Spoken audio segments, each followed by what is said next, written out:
kalau lo memang punya keputusan untuk pindah kerja ke luar negeri, itu keputusan besar yang gue hormati karena gue tahu itu nggak mudah. Coach kasih solusi. Coach Rene Dari keren, lihat deh kepala daerah kita nih. Ini retreat kepala daerah dimulai besok. Artinya hari ini. lo kecewa nggak diajak atau gimana? Justru saya support di belakang. Gua mungkin kalau dapet kapasitas buat nyusun program, gue nyusun ke push up 100 kali. Tapi lo lihat kan ada yang absen, ada yang ada ya beberapa yang nggak datang. Makanya disiapin katanya retreat ke gelombang 2 gitu. Tuh keren banget nih Gubernur DKI kita nih. Tuh, Mas Pram. DKI masih daerah khusus ibu kota. Ya Jakarta lah ya, Jakarta. Mas Pram, Bang Dul, ya gagah banget ya. Putih-putih keren kan. Nah, ini persiapannya Mas Pram tapi tidak datang. Itu kemana? tulisannya, lihat dong tulisannya. Iya memang ada yang absen ya. Semuanya sudah saya siapkan. Pelaksanaan retreat kepala daerah dimulai besok. Keren. Yang absen kenapa ya? Sakit kali atau ada tugas lain? Ya udah uzur lah. Jangan langsung dibully lah. Ya makanya gue kan nanya lo, karena kan bapak mewakili rezim sekarang. Mungkin lo tahu yang 6 orang tuh siapa gitu. Saya nggak tahu. Saya tuh rakyat menuntut bapak untuk memberitahu saya gitu loh pak. Ya kan saya nggak tahu. Saya kan ngurusinnya mentang-mentang eksekutif, tapi kan bukan berarti kepala daerah. Kita kan bantu konten kreator aja. Kita masih kecil. Udah disiapin gelombang 2 loh, keren banget. Puluhan kepala daerah absen di retreat. Wamendagri siapkan gelombang 2. Pak Bima Arya keren juga nih idenya. Justru memberikan kesempatan jangan sampai lengah, biar semua kepala daerah mentalnya harus kuat. Jangan lemah dong. Retreat ini kan istilahnya apa ya? Karena memang tempatnya di Akademi Militer atau Akmil Magelang. Ya kan? Nah, berarti kan bukan maksudnya militerisasi. Gue udah tahu muka lo pasti mau ngomong begitu. Maksudnya gue gak ngomong apa-apa. Maksudnya negara kita dibikin wajib militer. Banyak lo udah jelasin lo. Para pejabat-pejabat bilang menjelaskan bahwa ini istilahnya apa ya? Bukan militerisasi. Ini kan persiapan buat mental kan semuanya. Jadi gue boleh ngomong nggak? Boleh. Kan kita mau ngobrol. Bagus, yang gue suka dulu deh. Nih gue senengnya apa? Ini unjuk bahwa kedisiplinan itu ada di pimpinan. Wah, keren loh, karena kan nggak ada cara lain untuk menunjukkan kepemimpinan adalah dengan mereferensikan kepada yang paling disiplin. Yang paling disiplin ya tentara, betul kan? Dan bagus menurut gue. Tapi nggak cukup hanya itu. Apa itu? Kalau ini cuman sekedar atraksi, paham atraksi ya? Jadi ya lo kan jago atraksi gitu. Kadang-kadang kan kita memunculkan satu hal untuk kemudian dipersepsikan tertentu, itu atraksi namanya. Kalau ini hanya tinggal jadi atraksi saja tuh PR. Karena yang menurut gua yang beban berat para pemimpin daerah berikutnya adalah menunjukkan keteladanan. Beban selanjutnya adalah gimana sih lo bisa menelurkan keputusan-keputusan yang menunjukkan keberpihakan lo, sebelum keberpihakan deh kepedulian lo pada rakyat. Nah, itu yang paling penting sih. Betul, menarik ya. Sebenarnya kita nggak lagi bahas tentang politik ya, bukan teman-teman. Ini yang lagi kita kerucutkan adalah mengenai bagaimana satu perusahaan itu bisa menciptakan satu, simpelnya coach lah ya, satu coach atau satu pemimpin atau apapun itu bentuknya yang memang mengerti tentang timnya. Karena tim ini kan banyak kepala ya. Bahasanya tuh gini deh.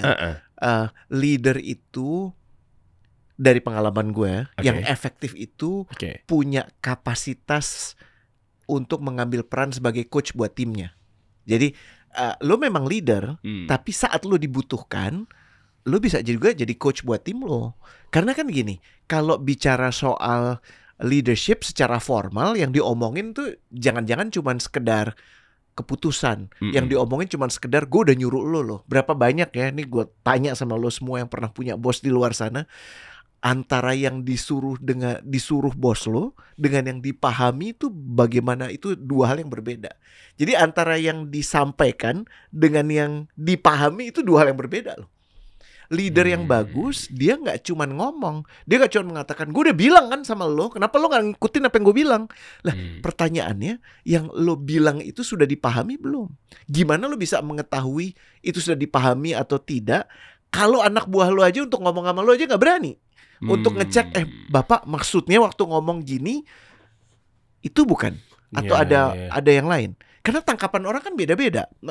Yang paling simpel ini, yang masih ingat gak sih, yang nanti bisa dicari ya gambarnya ya, visualisasinya, yang lagi beredar di gue dapat dari anak gue TikTok, yang ya udah GPP. Oke, ya kan? Oke. Kalau laki-laki kan baca gimana? Ya udah, nggak apa-apa. Oke. Tapi kalau tanya ke perempuan, ya dengan kata-kata nggak ada AA tambahan, kata istri gue. Ya kalau ya udahnya lembut kan ngomong ya udah gitu. Kalau ya udah gini kan ngomong ya udah, nggak apa-apa. Oke.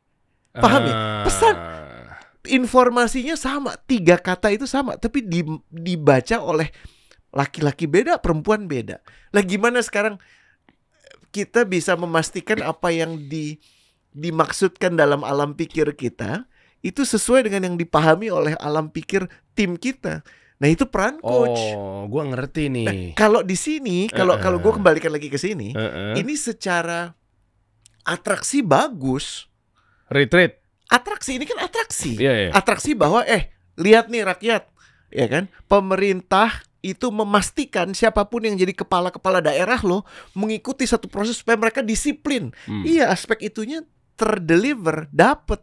Cuman selanjutnya yang menjadi menarik, ya kan? Yang selanjutnya itu apa? Yang selanjutnya adalah dalam mereka menjalankan peran sebagai pemimpin. Nggak ada gunanya kalau mereka udah menunjukkan kedisiplinan di sini, tapi pada saat melakukan keputusan, pada saat mengatakan sesuatu nggak sejalan dengan itu. Iya. Itulah makanya jujur ya, ini sih gue setuju, sepakat banget. Kita kawal nih. Justru malah gue mau ngucapin sekali lagi, tadi agak telat ya sebenarnya. Gue mau ngucapin selamat buat para kepala-kepala daerah gitu yang terpilih gitu ya, yang akhirnya menjadi gubernur gitu kan, wali kota dan seterusnya gitu kan. Artinya kita kawal. Awas lo ya, lo korupsi awas lo. Kita kekawal bareng-bareng gitu loh. Artinya jangan sampai lu malah udah giliran pas mau dipilih lu ngemis-ngemis kan. Gue sih gak mau ngucapin selamat mereka. Lah kan selamat dong. Biar dia tugasnya juga, ya kita harus objektif dong coach. Enggak, tetap kita kawal, kita kritik gitu loh. Gue bukan dengan cara yang baik ya maksudnya. Gue bukan gak mau ngucapin selamat sama mereka, karena gue tahu beban berat orang-orang yang datang ini ya. Gue coba menempatkan posisi gue di mereka. Beban loh. Oh, angle itunya. Beban. Kalau lo nggak apa-apa sih ngucapin selamat, wajar, selamat ya, selamat menempuh tugas. Tapi justru kita harus banyak doain. Berat memang. Dan semoga mereka juga memahami aspek dimensi-dimensi yang mereka harus mainkan sebagai leader. Karena sejujurnya berat ya. Berat dan keadaannya nggak gampang. Terus kedua, peran leaders itu susah. Berat, pertanggungjawabannya berat. Dan kalau lo gak punya kesadaran dalam menjalankan ini, ujungnya malah jadi parah lah. Ya, makanya memang sebenarnya gini, itulah kenapa beberapa hari yang lalu ya, Inong ya, Tiara ya, artinya kenapa saya posting itu setuju sekali gitu dengan fenomenal kabur aja dulu. Itu saya setuju sekali. Artinya gini, maksudnya kan biar orang setuju. Iya, maksudnya refresh. Maksudnya kan gue kan emang miak sama rakyat ya. Maksudnya kalau rakyat pengen refreshment dong pak, dukung ayo gitu. Maksudnya cari ilmu sebanyak-banyaknya di luar negeri gitu loh. Maksudnya ayo belajar yang bagus, begitu balik ke negara Indonesia kamu jadi bersinar di sini. Salam dulu. Apa sih? Kenapa? Gue pada tepuk tangan kata gue burung dara. Iya mas gue gini, pemimpin kan berat. Maksud gue kalau ada kesempatan, misal pemimpin berat ngasih treatment ke anak buahnya juga berat, pastikan dianya pusing. Kata dulu bilang katanya misinformasi ya. Kamu pokoknya begini anak buahnya, hah? Kan bingung takutnya. Maksud gua take a break dulu aja. Iya, makanya kan gue mungkin salah satu podcaster yang mendukung juga gitu, kabur aja dulu gitu maksudnya. Lu kenapa tuh? Enggak. Gue jujur ya kalau ngomongin itu ya. Gue sempat bikin postingan. Gue gak tahu sempat lihat nggak ya. Apa sih? Gue bikin postingan tuh begini. Gue sebel banget soalnya ada salah satu, nggak usah disebut lah, pejabat yang ya kabur aja dulu, kalau perlu nggak usah balik lagi. Gue gak tahu kenapa. I take that personally banget there. Karena gue gak tahu siapa yang ngomong kan gue gak usah nyebut. Iyalah. Terus di bawahnya ada komentar gitu. Bilang gini, kok beda coach sama temennya. Terus gue ke TKP dong, gue cek. Ini orang cari masalah gitu kan. Terus tapi terkait itu bener sih. Iya, maksud gue hormati lo punya keberanian untuk. Bukan, ya oke lah gue buka lah.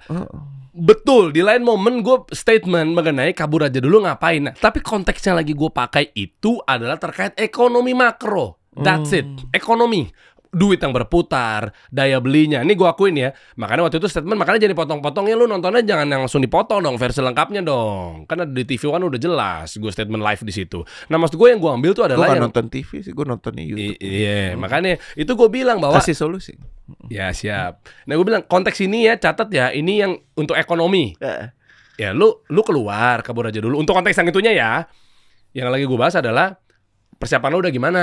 Apa main cabut-cabut aja? Jangan-jangan lo luntang-lantung tuh satu. Dan bikin kedua bikin susah negara lagi, ntar suruh nyariin lo nya hilang gitu kan. Kedubes sini gitu kan. Nah terus yang kedua adalah konteksnya adalah kalau kayak begitu kan bisa jadi kan lu juga malah jadinya memberikan kontribusi ekonomi di negara tersebut.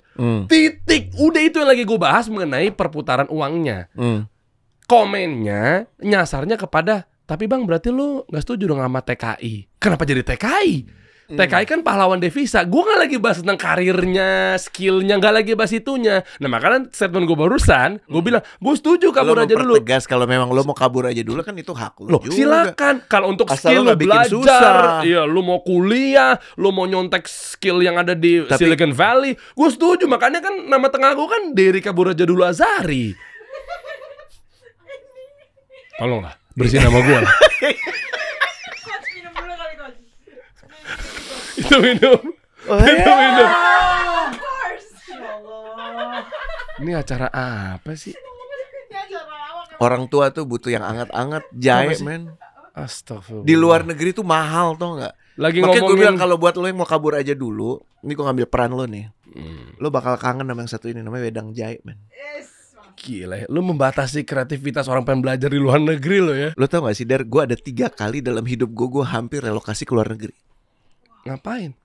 Yang pertama gue dijanjikan mau disekolahin, tapi terus bokap gue akhirnya duitnya gak cukup. Terus gue kan mangkel ya, gak jadi. Itu kali pertama. Pertama tuh.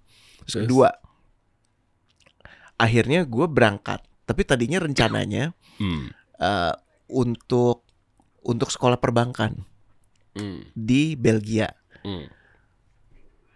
Gue di sana 2 pekan gue nggak kuat men. Gila udah berangkat. Karena bajunya di sana cuma 3 warna Der. Kayak lo abu-abu tua lagi, hitam sama biru tua. Terus gue ngerasa apa sih peraturannya? Itu baju mereka, jas mereka tuh begitu. Dan gue, ya Allah, hidup gue nanti kayak mereka. Aduh gue nggak mau. Jadi lo ngebayang nggak? Kala itu akhirnya gue memutuskan untuk ya udah gue jalan-jalan aja. Gue jalan-jalan men. Duit yang dipakai itu duit siapa? Gue kerja. Oh lu kerja. Maksud gue gini, gue kan di sana terus gue bilang aduh gue mundur aja deh dari program ini. Selebihnya gue keliling. Terus duitnya dari mana? Ya gue kerja, gue bersihin piring gitu kan. Waktu itu jalan keliling-keliling, ada yang lagi butuh buat panen. Waktu itu panen anggur, gue yang manenin. Nah itu dapat duit dari situ. Itu kedua. Dan akhirnya makanya gue respect sih buat yang pergi ya. Yang kabur aja dulu. Bukan yang kabur aja dulu, yang berani untuk akhirnya pindah. Karena gue ngerasa gila ya, gue tuh kayak nggak punya akar di situ. Susah loh. Jadi gini, orangnya baik sekelilingnya gitu. Dan kalau lo mau menetap itu emang butuh satu upaya luar biasa besar untuk tinggal. Karena gue akhirnya balik lagi setelah beberapa bulan tuh gue balik. Padahal tadinya gue mau nerusin, gue mau menjadikan mungkin Rene yang lain tuh muncul ya. Itu kedua. Yang ketiga, gue pernah ditawarin untuk pindah ke Saudi. Waktu itu untuk kerja di namanya Hyper Panda. Kalau lo masih inget, kalau lo kesana kan ada namanya Panda kan, ya kan? Nah waktu itu mereka lagi mau nge-recruit orang Indonesia, gue kerja sama recruiter. Terus pada saat itu paginya gue ketemu mereka untuk jadi konsultannya. Malamnya gue dipanggil ke hotelnya. Terus dibilang, gue kasih lo nih $5,000, tapi bisa nggak lo pindah bulan depan, lo you work for us. Gue gile, mantep dong. Gue waktu itu gaji gue tuh nggak seberapa lah ya, segelintir dari situ. Dan itu bakal jadi keputusan yang luar biasa besar. Tapi gue nggak punya keberanian untuk akhirnya pindah, karena emang nggak ada yang ngalahin kenyamanan di sini. Ini gue ngomong apa adanya. Jadi pada saat gue mengatakan kalau lo memang punya keputusan untuk pindah kerja ke luar negeri, itu keputusan besar yang gue hormati karena gue tahu itu nggak mudah. Gue tahu kok teman-teman gue ada si Ari yang kerja di Voice of America ya. Wih, VOA. Iya kan? Masih aktif ya? Kan? Masih. Ari siapa sih? Aryono Arifin itu kan temen gue yang dulu di Prambors. Oh, iya. Gue Banyak sempet di Hard Rock. Di Trax FM juga ada siapa sih? Marsha ya? Iya. Marsha juga. Vena Vena Anissa. Iya. Iya kan? Satu lagi siapa tuh yang dekat sama Raffi? Sama si ini siapa? Aku lupa sih. Bosnya tuh Helmi Yohanes kalau lu tahu. Enggak, cewek. Jadi Vivi Kavi. Siapa? Iya. Vivi Kavi kan? Gue waktu ke DC gue mampir ke sana dan gue dikasih soto tuh gue mau nangis tuh gak? Karena gue udah 2 pekan, baru 2 minggu. Emang dasar nih anak ya. Emang gue ada separuh Filipino, tapi gue nggak bisa hidup di luar Indonesia. Anak-anak gue bilang, kita kenapa nggak pindah aja? Gue bilang, lo aja deh, gue nggak bisa. Gue makanannya udah, I love it here. Udaranya yang kemarin gue cuah-cuah kok panas, cuman panas dingin panas, maksudnya cuman hujan terik. Tapi waktu gue keluar negeri, gue nggak pernah ngerasain dingin yang tidak bersahabat gitu, ngerti gak sih? Ya gue kayak yang ini negara kok kayak gini banget sih gitu. Jadi gue bukan termasuk orang yang bisa kabur aja dulu. Tapi lu juga harus hargain dong pendapat mereka yang mau kabur aja dulu. Mereka kan juga punya hak. Mereka tuh mungkin jangan-jangan nggak dapat ruang, nggak dapat fasilitas yang luar biasa, nggak dapat hidup yang layak di negeri kita, kan hargain juga dong. Gue mengatakan keputusan untuk keluar itu keputusan pribadi dan memang harus ada persiapan. Salah satu separuh gue kan Filipina ya. Di Filipina itu ya. Kalau lo ke airportnya di Manila, itu ada jalur khusus. Ada jalur khusus untuk pejuang devisa mereka. Sebutannya balikbayan. Karena lo tahu ya, populasinya Filipina itu sekitar 110 juta. Bahkan 120 juta orang Filipina itu di luar negeri, Lo kebayang gak sih? 1/6-nya. 1/7 populasi itu di luar negeri. Dan waktu mereka pulang, itu negara benar-benar mengkhususkan mereka. Jalur keluar mereka itu jauh lebih ekspres daripada turis, dihormati, respect banget negara. Nah terus kita kadang-kadang gue suka ngenes gitu ya, ngenes ngelihat di sini. Pada saat kita TKI kita pulang, ya harusnya juga dapat penghormatan seperti itu. Jadi gue lagi-lagi di tengah polemik setuju nggak setuju.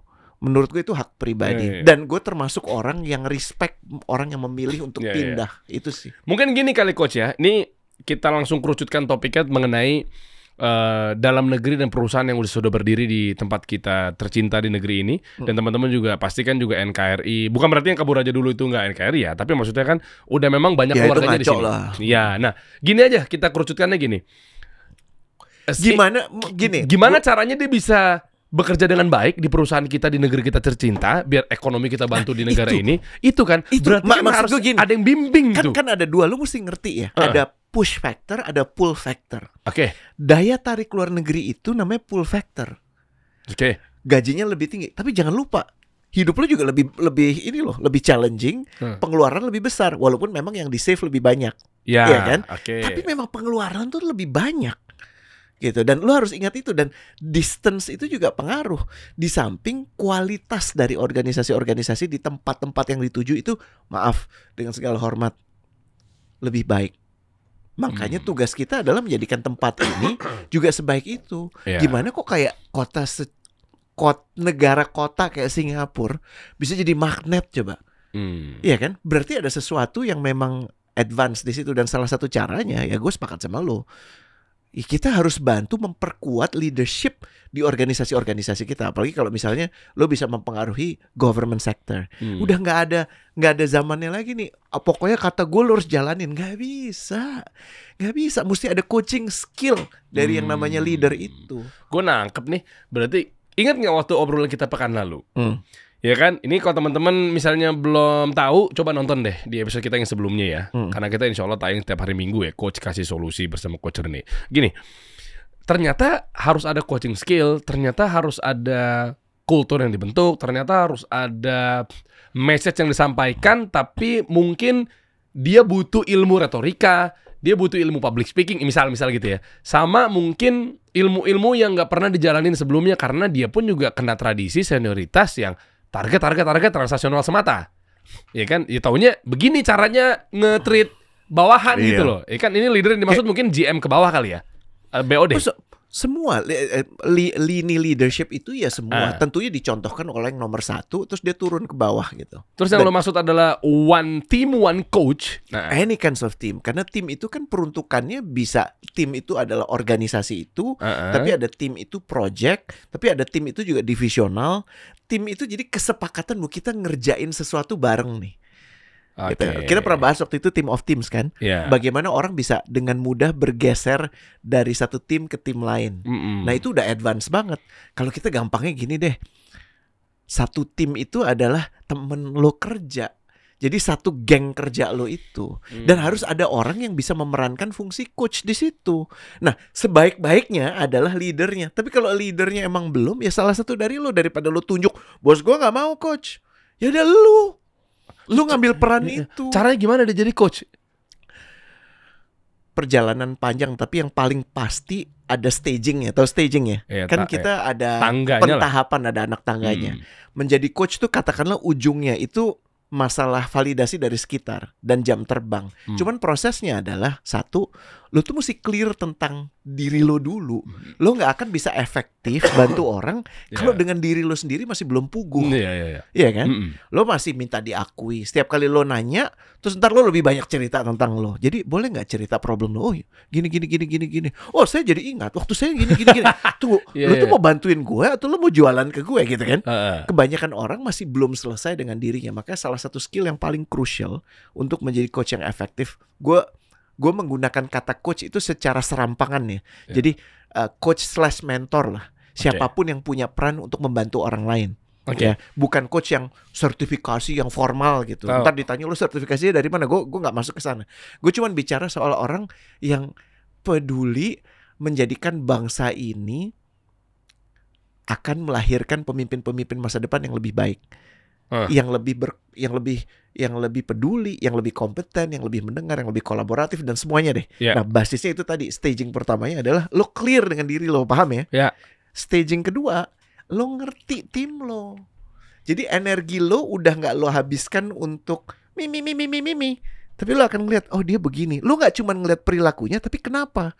Maaf ya, orang menghardik itu kan tindakan ya. Tapi kan kita juga mesti tahu kalau ini orang kita kenal, kenapa dia menghardik? Ya nggak? Ada apa ya? Ada kepedulian lebih daripada sekedar nih kalau gini, kalau gitu. Jadi nggak cuman yang di depan mata, tapi lu juga menyelami yang ada di belakang itu. Obrolan kita super communicator Charles Duhigg bahwa setiap kali bisa ditampilkan nanti ya, bahwa setiap kali percakapan itu ada 3 percakapan lain loh yang terjadi. Ya kan, gue mesti tahu dulu nih what's this all about. Ya kan, lu tuh sebenarnya lagi marah, lagi minta naik gaji, lagi komplain, atau lagi mengadukan apa. Nah, what's this all about ini mesti clear dulu. Number 2, gue mesti bisa memahami what do you feel, how do you feel. Sebagaimana itu baru bisa terjadi kalau how do I feel-nya juga clear.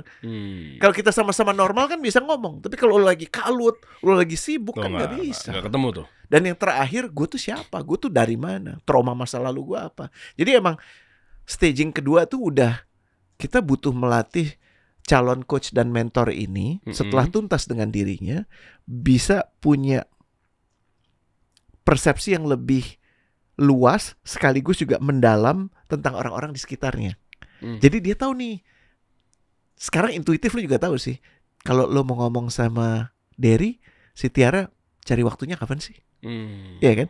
Gak mungkin pas anak lu lagi bermasalah gitu kan, lagi tantrum gitu kan, lagi makan Lego atau apa, lu kan lagi kalut untuk mikirin itu. Belum lagi Sarah juga nelponin lu. Terus gak mungkin kan Tiara bilang, "Pak, aku mau menyampaikan ide." Ya udah jelas nggak terjadi lah, gitu. Nah itu lo secara intuitif udah tahu, cuman ada ilmu-ilmu lain yang mesti lo pahami. Ketiga, staging ketiga, lo mesti ngerti konteks organisasi dan bisnis lo. Kan, maaf ya, bisnis yang lagi ini apa, judgement gitu?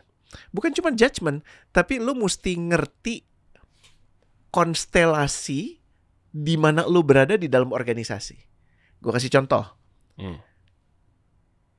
Kalau lo jadi seorang account manager dikasih solusi perusahaan yang sama ya, sebelum ada investasi dan sesudah ada investasi sama nggak? Beda banget. Organisasi yang lagi berusaha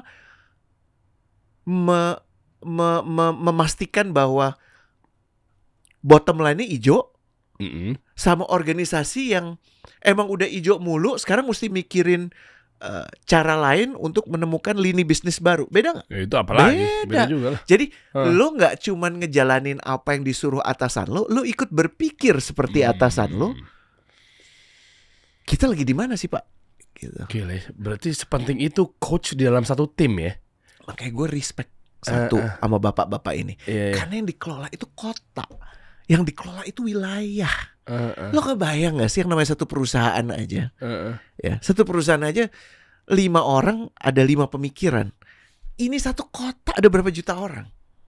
Satu wilayah berapa luasnya? Yang semuanya punya kepentingan. Kalau gue ngomong sama yang ini belum tentu yang ini suka. Gue memutuskan yang ini belum tentu yang itu suka. Gitu. Dan gue berdoa di tim-tim mereka ada orang yang punya kapasitas sebagai coach dan mentor. Kalau kayak kita bikin gini aja, gue challenge lu deh. Lu kan punya media company katanya, media company yang impactful. Makanya gue masih di sini kan. Bikin impact dong.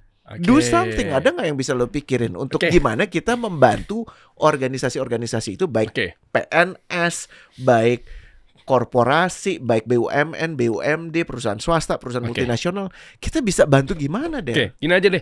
Gue rangkum dari, sebetulnya ilmunya juga dari beliau juga guys. Gitu kan, gue juga banyak belajar juga sama Coach Rene. Tapi gue coba untuk puzzling ya. Gue mungkin penjelasan Coach Rene yang di tahun lalu, di 2 tahun lalu, di 6 bulanan lalu, di ada nggak sih gitu cara? Ini aja. Ini gue udah nemu nih maksudnya nih. Intinya kan lo selalu bilang ya, ada spiritualisme, ya kan selalu bilang gitu kan, ada tahapan-tahapan ya kan. Paling gampangnya IQ, EQ, SQ. Nah itu udah, ini gue banyak belajar sama Coach Rene tentang 3 materi itu ya. IQ, EQ, SQ. Nah berarti kan nggak cuma sekedar, kalau bahasa simpelnya nggak cuma sekedar duniawi, tapi kan akhiratnya juga dikejar. Ya spiritualisme apa segala macam ya. Nah ini gue gabungin gini aja Coach. Ini kita ngomongnya mayoritas di negara ini, plus yang lagi kita sasar adalah ya buat kamu seorang muslim. Oke. Mau apapun bentuknya lo ikhtiar, ya tetap aja kalau Allah nggak ridho gimana? Nah, simpelnya gitu kan? Berat nih. Siap Ustaz. Boleh saya minum sebentar? Boleh. Boleh saya minum Cleo? Lo dibalik. Dibalik. Jadi kayak Ustaz. Nah, jadi gini. Sebaik-baiknya manusia adalah bermanfaat buat orang lain. Masya Allah. Dan Allah sebagaimana prasangka hambanya. Yes. Dan tentunya ketika mengejar akhirat, dunia akan ngikutin. Yes. Ngejar dunia, akhirat nggak ngikut. Betul. Nah, apa kesimpulannya? Kalau gue coba gabungin dari segala sisi, satu tim butuh satu coach. Itu bagus banget. One team, one coach. One team, one coach. One team, one coach. Satu perusahaan anggaplah misalnya, kalau kita kacamatanya divisi dulu deh, atau departemen dulu deh, departemen keuangan, ya kan, departemen HR, departemen marketing, gitu-gitu lah misalnya, dan seterusnya. Anggaplah itu dulu deh, itu pun juga turunannya banyak banget coach. Bisa jadi satu departemen ada 5 tim misalnya, ya kan? Betul. Nah, kayak gitu-gitu lah kurang lebih. Anggaplah satu departemen aja, berarti kan harus satu butuh coach kan di situ. Nah, one team, one coach, diskusi. Gue pengen misalnya lu nanti ngarahin lah gimana caranya biar dia juga tahu, biar bisa dia bawa timnya juga lebih sukses. Tapi ngobrolnya bukan cuma sekedar one team one coach biasa. One team one coach one room.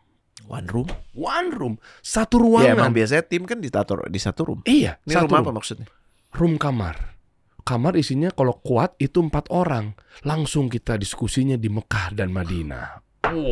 Lo ngomongin umroh buat tim. Iya dong. Gimana caranya lu ikhtiar, lu satu tim udah kuat, oke lu bisa jadi coach apa segala macam ya, tapi lu gak ketuk pintu langit, langsung kita mintanya di tanah suci.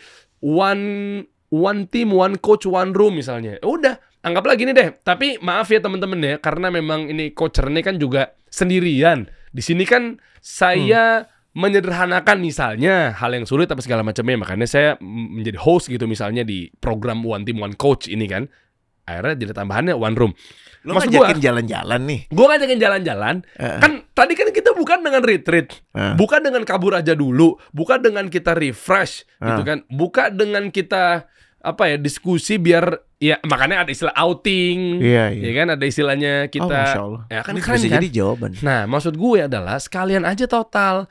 Jadi bener-bener one team Kasih one coach-nya tuh kasih umroh.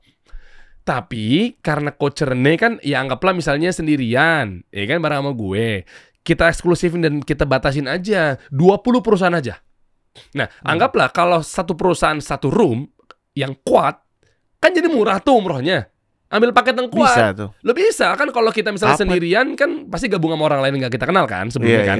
Nah, kalau mau satu room isinya 4 orang, kuat, satu tim aja, lu tunjuk aja deh, bebasnya perusahaan lu mau ownernya, mau calon coachnya, mau senior sama junior.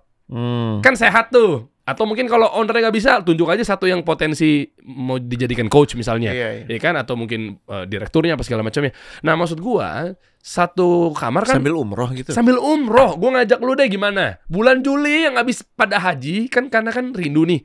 Kan April. Haji kapan sih? Syawal. Nah, Syawal ini kan terakhir untuk di tahun ini sebelum haji. Jadi, nah ini kan sesudah haji. Ramadan, ini besok Ramadan nih. Ramadan, Syawal, haji kan? Haji itu 2 bulan tutup. Lu fasih banget sih. Kan kita memang, kan saya ada kasih umroh, Pak. Oh iya. Iya. Jadi gini, Maret Ramadan bisa ada umroh. Syawal Ramadan, Maret Ramadan bisa ada umroh. Syawal ada umroh juga. Abis itu Mei Juni tutup karena haji. Paham. Balik lagi, nggak ada umroh, nggak ada apa, ditutup pokoknya Saudi, Mekah Madinah, Mekahnya, oke? Ya Mekah Madinah sih umroh lah pokoknya kesana ya. Anyway, di bulan Julinya baru buka lagi. Nah, di saat pada rindu dan juga harganya murah karena low season, kan udah abis haji terus rindu, pas banget nih. Maksud gua satu kamar isi 4 orang pada kenal. Kalau satu bis aja 40 orang. 40 bagi 4 berapa? 10 kan? Berarti 10 perusahaan tuh, satu bis. 10 perusahaan. Karena satu perusahaan ngirimin 4 orang untuk umroh. Nah, 2 bis aja maksimal, 20. Berarti ada 20 perusahaan. 20 room. Nah, jadi satu room itu satu perusahaan tuh 4 orang. Jadi kita ambil paket lengkap aja kuat. Salah satu cara paling efektif memang kalau yang gue rekomendasikan kalau ke korporasi itu safar bareng. Iya, itu karena kan? itu momen dimana lo bisa saling mengenal dan dikenal. Dan tentunya kalau lo hidup bareng, dan ini tentu yang paling paling berat buat para bos yang ngerasa kan, biasanya kalau bos kan kamarnya sendiri gitu kan, rumah-rumah momogi udah numplek-blek aja gitu kan di situ. Nah, ini justru ajakan kalau emang lo yang seberani itu, ya lo ingin membuat terobosan, ya lakukan ini, ya you spend time, karena justru yang mahal itu keberadaan di kamar bersamanya. Aduh, itu loh, bayangin lo misalnya junior atau mungkin lo staffnya, kan ada calon coachnya yang mau lo grooming, biasanya apa sih? Mungkin GM, mungkin account manager, misalnya gitu-gitulah. Kalau ini sih menurut gue begini. Gimana coba lu susun. Pokoknya kita ambil manfaat yang harga murahnya tuh yang satu, ambil yang kuat. Semuanya bisa nanti pas kembali menjadi coach. Jadi bukan cuma leadernya aja, karena disitulah momen dimana lo saling lu bisa, tentunya yang punya peran lebih adalah leadernya. Tapi kan gue menyebut coach itu sebuah panggilan, ya kan, untuk lo peduli kepada orang lain, untuk lo menempatkan perhatian pada orang lain. Nah, kalau 4-4-nya di sini terpanggil, pas pulang tuh organisasi punya 4 coach. Oh, keren ya. Kalau mau lu cek aja deh, di bawah udah gue siapin satu link ya. Linknya untuk daftar, tapi jujur ya, cepet-cepetan, 20 perusahaan terpilih aja. Ini kita kurasi juga ya. 20 perusahaan tercepat dan 20 perusahaan terpilih yang memang niat pengen ngebangun timnya, yang langsung kita spiritual, langsung kita ketuk pintu langit. Juli itu menarik karena karena yang paling penting adalah itu bulan ulang tahun gue gitu. Terus nggak usah tanya tahun ya. Terus maksudnya ini adalah hadiah buat lo dari gue. Bukan. Salah satunya. Tapi poinnya adalah ini momen untuk lo misalnya ada hal yang perlu di reset. Ini kan 1 tahun udah berjalan. Nah, trajektori berikutnya biasanya orang bikin di Juli nih untuk kickstart lagi. Itu maksud gue. Kan pas kan tengah semester, siapin buat akhir tahun dan nyusunnya untuk tahun depannya. Gue belum ngomong sama Muna, gue ngomong dulu nih ya. Enggak, udah boleh Mbak Muna baik. Ntar Mbak Muna lu berangkat juga ya. gue yang ngatur, keluarga dia gue yang ngatur. Ya, gini ya, simpel ya teman-teman ya. Terakhir ya, pokoknya nih gue ingetin sekali lagi. Gue memanggil buat 20 perusahaan saja. 20 perusahaan saja masing-masing yang ingin untuk bebenah ya. Bebenah dan mengusung inisiatif One Team One Coach. Kita inginnya 20 itu jadi cikal bakal untuk 200 yang lain. Nah, lo menjadi founding members lah One Team One Coach. Iya kan? Jadi satu kamar lo berempat. Yang kuat ini kan berempat. Kan otomatis kan beda kan sama paketan triple sama 2 atau double kan. Nah, langsung aja tuh yang gue udah ngebayang sih. Jadi ada debriefnya sebelum pergi. Ya, ada debrief sebelum pergi, hal-hal, ada sesi gitu ya. Sesi pasti. Terus ada pertama pembahasan sebelum lo pergi. Terus sesi, terus di sana ada beberapa ketemuan. Yes. Dan pas balik ada debrief gitu. Nah, ada peran itu menarik. Gue pecah aja gini. Nih, ini simpelnya gini deh. Nggak apa-apa deh. Misalnya 2 kali pertemuan online. Misal 20 orang nih. Ini bener-bener cepet-cepetan ya. 20 perusahaan ya. Sorry, bukan 20 orang, 20 perusahaan. Oke. Nah, ini gue bukan nakut-nakutin lagi ya. Bisa jadi satu perusahaan ngirimnya 2 kamar. Ya kalau perusahaan besar kayak misalnya ya kita tahu BUMN kan besar-besar ya. Misalnya yang satu dikirim yang sering banget ribut kan. Ya, biasanya tim hore, tim marketing gitu, sales ya, sama tim resiko atau sama tim keuangan. Udah. Supaya mereka di sana juga bisa ngobrol nih. Akan outing, gathering kan jadi ngobrol. Nah, maksud gua lu bayangin ketika satu perusahaan itu ngirimnya 2 kamar. 2 kamar berarti kan 4 orang, 8 orang dong. Ya kan? Kamar 1, kamar 2. Kalau lu masih mikir abis sama perusahaan besar yang udah langsung ngecaplok. Makanya maksud gue cepat-cepat dapat tuh klik aja di bawah. Karena cuma buat 20 perusahaan aja. Gue ajak juga deh nanti klien-klien gue yang ada gitu gue kirimin aja. Lu kalau mau ikut ayo. Nah, One Team, One Coach, One Room. Nah, berarti gimana programnya? Gambarannya gini aja nih. Nanti detail lebih lanjut nanti ada di linknya ya. Lu cek aja di situ informasinya, ada di poster apa segala macamnya. Berarti ada satu. Kita belum gede-gedean, ini benar-benar baru dipikirin di sini lah. Langsung aja gue tembak. Kan? Berarti ada pertemuan pertama online, pertemuan kedua online, 2 dulu deh maksimal deh ya, online. Ini agendanya ya. Pertemuan ketiga manasik. Manasik kan nanti ada ngobrol juga di situ. Ada 20 perusahaan, networking, relasi, saling tukar pikiran. Perusahaan lu bisa jadi ketemu sama kompetitor lu. Lu bisa ngebaca sama supplier lo atau sama vendor. Iya. Lu bisa ngelihat perusahaan yang sama industrinya. Lu bisa belajar juga sama perusahaan itu, ya kan? Nah, yang ketiga berarti manasik tuh. Kita manasik, kita buat yang spesial juga. Selain itinerary-nya, selain rundown-nya, ngapain aja. Lu udah ngerti lah ya, Gue sempet iri juga tuh ngeliat mana videonya tuh yang aki-aki itu yang gue dapat dari nyokap gue tuh. Ini kan si Derry nih. Iya, pokoknya banyak lah. Nanti keluar aja video-videonya yang kira-kira memantik buat teman-teman biar ada gambaran kira-kira gue ngapain aja sih kalau di sana. Pasti kan program full. Jadi misalnya di Mekah, Madinah di pelatarannya, kita bikin sesi. Nanti sama coachernya juga sharing-sharing. Abis subuh bareng, kan panjang tuh waktunya tuh. Sebelum kita misalnya nanti city tour, kita ngobrol di pelataran. Asik. Kita berbagi cerita, saling kemana lu? Ini Al-Ula di Gurun. Ya kan ada di tempat-tempatnya Eleven Rock apa segala macamnya di Al-Ula. Nanti kita kenalan juga. Kamu perusahaannya bidang apa? Kamu perusahaan bidang apa? Kan pataran tuh ngelompok gitu kan. Nanti kan kita kenalin. Nah, nanti dari manasik abis itu berangkat sana.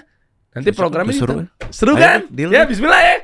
Oke, teman-teman, yuk cepat-cepat dapat. Pokoknya mau kita bahas lagi detailnya nanti ya. Mau 20 perusahaan atau pokoknya yang penting 20 kamar lah. 20 kamar. Paling simpel adalah one team, one coach, one room untuk kalau satu perusahaan atau 20 rooms. Kan akan ada 20 kamar yang akan kita buka. Ingat ya, 20 kamar. Jadi cepat-cepat dapat. Kalau lu ngirim satu perusahaan ya berarti kan masing-masing ada 20 perusahaan nantinya. Gitu ya. Let's go. Daftar langsung berangkat kasih umroh 20 akhir lah pokoknya akhir Juli. Jangan awal. Iya, akhir Juli. Ya. Detailnya buruan cepat-cepat dia dapat. Gue tunggu cuma ada 20 kamar doang deh. Let's go. Satu kamar 4 orang. Bismillah. Ya. Bismillah ya. Detailnya langsung aja daftar di bawah ini. Thank you. Coach kasih solusi.